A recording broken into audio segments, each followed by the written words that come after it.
AITA for calling out my dad's wife for feeding him 7-hour-old oatmeal instead of the fresh food I made? I am a 55F.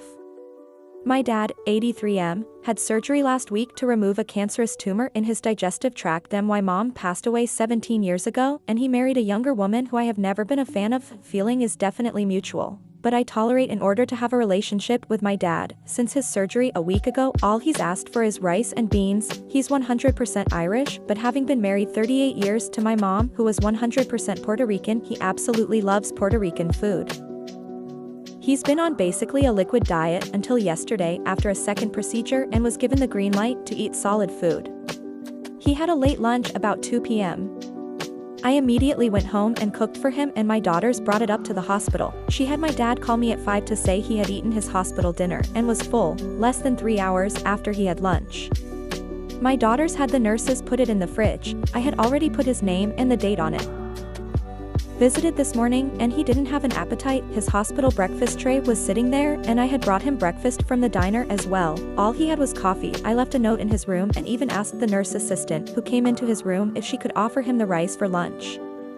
I texted his wife the same. Got this text to me/my siblings from the wife after she finally showed up to the hospital after 2 p.m. Your dad wasn't hungry today.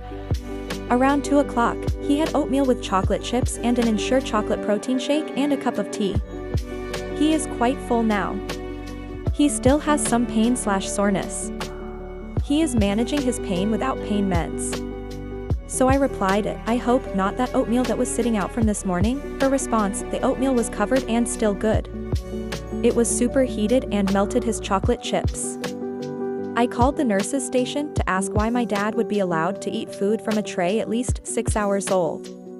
Turns out wife asked nurse to heat up the 7-hour-old oatmeal, and he asked for his rice and beans, and she, wife, just laughed. Nurse told me she's making sure tray is gone, and she seemed a bit annoyed at the situation. She says she's going to heat it up and bring it to him. I called and spoke to him. I asked if his appetite was back and he told me he ate the oatmeal. Asked him why he didn't eat the rice instead, and he said he forgot. Which is not true. BC The nurse told me he asked for it when wife asked to have the oatmeal heated up. I made sure to tell the nurse she fed him the old oatmeal absolutely on purpose, so he wouldn't eat the food I made. Nurse is aware he's been asking for rice and beans. I didn't tell her initially what it was. I just said I dropped off dinner to him last night, and it's in the fridge. She asked me if it was rice. Pretty sure feeding an elderly man hours old food that was sitting in a window just to be spiteful is proof who the asshole is. Am I the asshole?